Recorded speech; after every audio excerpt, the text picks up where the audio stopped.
तो चलिए आज बात करते हैं 21वीं सदी के सबसे खतरनाक और बेरहम आतंकवादियों में से एक की। ये एक ऐसी कहानी है जो हमें आतंक की दुनिया के अंदर ले जाती है। एक ऐसी दुनिया जहां वफादारी और गद्दारी के बीच फर्क करना बहुत मुश्किल हो जाता है। कहानी की शुरुआत होती है एक सर्द बर्फीली रात से। सीमा पार पाकिस्तान से भारी मोर्टार शेलिंग हो रही है और इसी गोलाबारी की आड़ में एक बड़ी और खतरनाक साजिश को अंजाम दिया जा रहा था।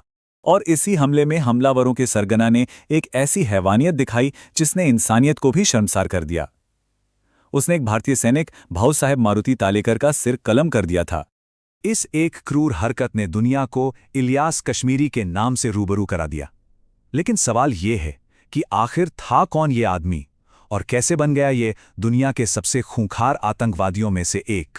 तो सबसे पहले चलिए उसी घटना पर नजर डालते हैं जिसने उसे आतंक का दूसरा नाम बना दिया।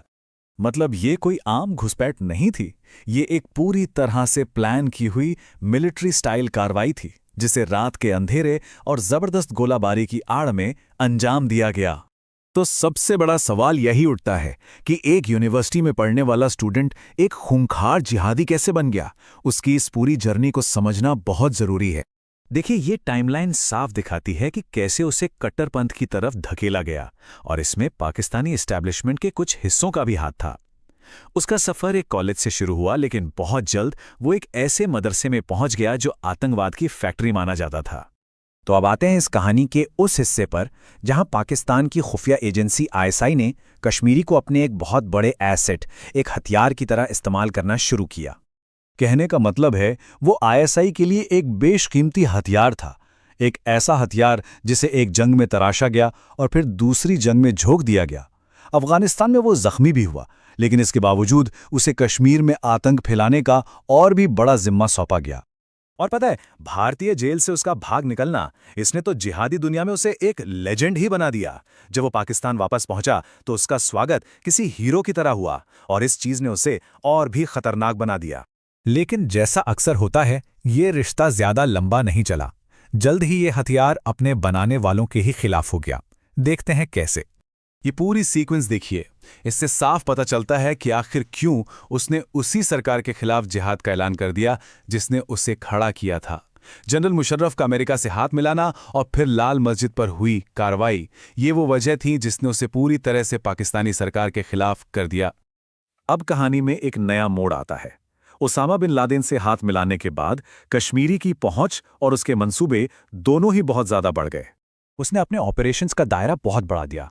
अब वो सिर्फ नाराज आतंकवादियों को ही नहीं, बल्कि पाकिस्तानी फौज के बागियों को भी अपनी टीम में भर्ती करने लगा था। उसकी जो कुख्यात ब्रिगेड 313 थी, अब वो सिर्फ हुजी के आतंकियों तक ही सीमित नहीं रह गई थी।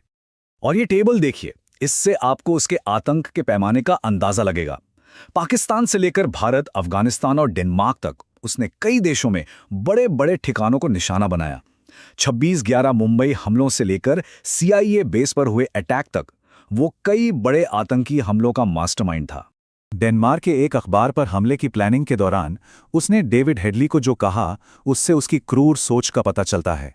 वो सिर्फ लोगों को मारना नहीं चाहता था, बल्कि पूरी दुनिया में खौफ का एक तमाशा खड़ा करना चाहता था।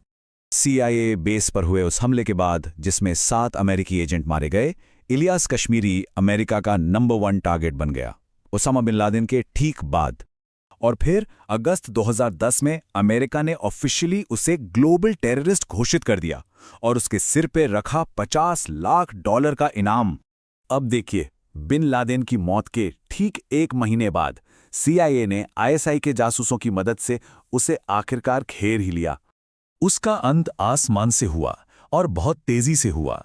जो शख्स खुद आतंक और अफरा तफरी फैलाता था, उसे एक बेहद सटीक टेक्नोलॉजिकल स्ट्राइक ने खत्म कर दिया। जिस सेब के बाग में वो छिपा था, वो पल भर में आग के गोलों और धुएं के गुबार में तब्दील हो गया।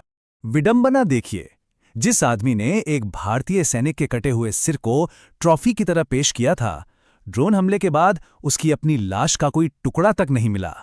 तो एक खूंखार आतंकवादी का तो अंत हो गया, लेकिन सबसे बड़ा सवाल जो उसकी कहानी पीछे छोड़ जाती है, वो ये है कि क्या किसी लीडर के मरने से उसकी विचारधारा भी खत्म हो जाती है? ये एक ऐसा सवाल है जो आज भी दुनिया भर की सुरक्षा के लिए बहुत अहम है।